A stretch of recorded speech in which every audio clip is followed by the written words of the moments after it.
waxaan idin wadaa warkii ugu farxadda badnaa oo abad baarlamaanka Soomaaliyeed ansixiyaan sharcigan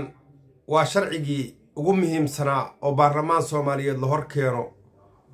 oo la ansixiyo ama maaragtay la akhrinayo lagana soo jeesan raba talaadada soo socota haddii Ilaahay yiraahdo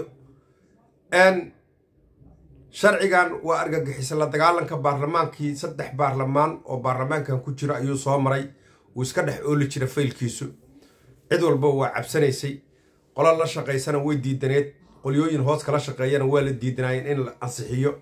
maantay baarlamaankii Soomaaliya ayaa maanta ku dhiiriday oo dhaheen qof walba intuu istaaga mikrofoonkii qabsaday yiri sharcigan waa ansixinayna kana gaban mayno haddaan kulliganaga ku baaba'ayno sharcigaas haddii la ansixiyo waxaa waddankanaga ka suuli doona qawaariish la dagaalanka argagixisada haddaan maqashid waa sharci international oo qoran oo xataa lagu beegsan karo meel walba oo aan la dhahin caruuraa dishay iyo odayaa dishay gabaraa dishay oo qofkii xataa magaca soo gala argagixisada adigu meesha rabta ku dili kartid ayuu sharcigan oo ogolaanayaa sharcigaas asaga ah oo lagu banaysanaya dhiigga qawaariijta ama nimanka shayaadiinta diinta haysan ayaa baarlamaankii ka soo gudbay akhrintiisii guddigii akhrinta waa ka soo gudbay baarlamaankii weynaa in cod ay u qaadaan kaliya ayuu hor yaallaa hadeertaan waana la isla ogolaaday qof walba oo qodbay jeeso meeshuu ka ogolaaday jeeso yaa diiday jeeso ogolaaday aan arkay gabadhii qaali cali shiraaheed oo afka furatana maanta waa fiirsaday oo xanaaqsan oo dhahaysa masaajida noo daran aan ku tukanay ana la siiyo gabdhaan nahay ma foorfoorsan karno xaafadaha gadaalay nimanku naga fiirinayaan annaguna maaragtay gabdhaan maaragtay ajnabihan ka nahay masaajid hana la siiyo meeshaan saan subaxdii u soo galna qorraxdu markay dhacdaan ka tagnaana lagu soo xareeya golaha baarlamaanka ee masaajid hana la siiyo codsi waaye war gabadhaasi gabdhaha Soomaaliyeed oo meeshaas ku jira masaajid ha la siiyo oo codsanaya dawladda baarlamaanka federaalka Soomaaliya waxaan ka codsanayaa maadaama aan dad musliman nahay dad islaaman nahay in masaajid lagu tukado qayb kamid ah laga sameeyo meesha lagu shiro filan baydhaba la yiraahdo oo la jabiyo oo masaajid weyn oo gabdhaha iyo nimanka kala xadeynaya loo sameeyo ayaan codsanaynaa annagoo shacabkii Soomaaliyeed gabadhaas hadal fiican oo pointiga ku dhufatay niman aan wada tukanayn oo waaweynka ah oo istaaga ku kaadinay ma baarlamaanka noo jooga maxay masaajidka uga hadli waayeen markay gabdhuhu ka hadlayaan qodhaay xirada intaas oo rago aqoon-yahanaa baarlamaanka soo martay masaajid lagu tukada haday sabab meeshuba lahayn maxay meesha ku hayeen istaagay ku kaadi jireen nimankaasan sharciga u dirsan Soomaaliya gabadhaas qayr Allah siiyo garatay baarlamaanka iyo dawladda federaalka Soomaaliya waxaan ka codsanaynaa inay masaajid nooga dhisto guriga shacabka ay ku shirayaan oo baaragtay golaha baarlamaanka ku shirayaan in masaajid nooga dhiso oo qof walba markii salaadu ay soo gasho qofkii Ilaahay ka cabsanayo uu ku tukado kan Ilaahay ka cabsanayna oo meeshiisa iska ag fadhiyo aan codsanaynaa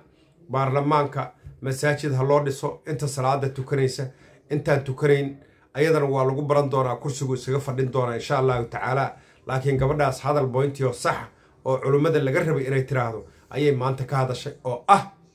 masaajid ha loo dhiso gabdhaan nahay kuma tukan karna nimanka dhaxdooda kuma foorfoorsan karna ajaanibaan kala nahay maalin kasta qolalka brefatka xafiisyada wiilasha ka barinaa oo dhahnaa ma ku tukan karnaa war gabdhaha laga gaaro haddii meesha dawladnimo ka jirto haddii dad islaama 100% aan nahay meeshaas masaajid ha laga soo sheego bilo gudahooda 5 bilood 6 bilood masaajid baarlamaanka deeqa ay ku tukan karaan gabdhaha iyo wiilashaba ha laga soo sheego meeshaas sidoo kale aqalka sarana hadduu salahayn ha loo dhiso masaajid Ilaahay beedka Ilaahay diintii nimanka qawaariijta ay ku soo duuleen oo nagu silciyay oo lagu maaragtay meel kastaba looga soo duulay Ilaahay ha laga cabsado Ilaahay subxaanahu wa ta'ala wax ka weyn ma leh ha laga cabsado masaajid ha laga dhex dhiso guriga baarlamaanka ay ku shiraan waa codsanaynaa annagoo shacabkiya ta kale waxaan fiirsaday ninkii Mahdi Guuleeda ahaa oo sharcigan aad u amaanayo dhahayo sharciyada ay hor keenay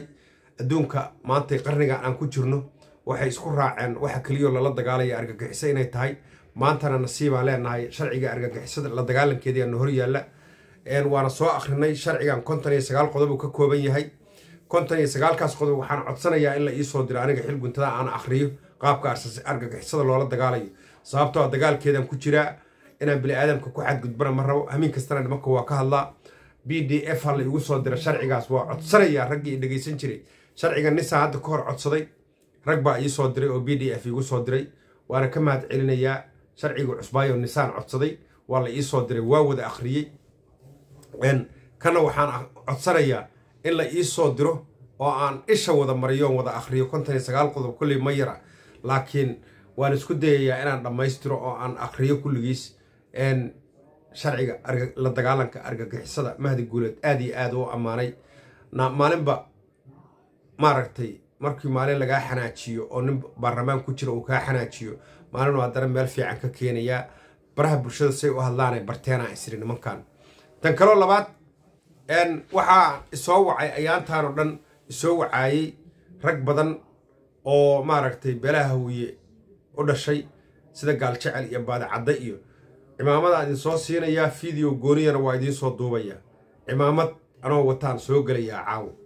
video gooniyana waa idin soo sameynaya aad iyo aad u mahadsantiin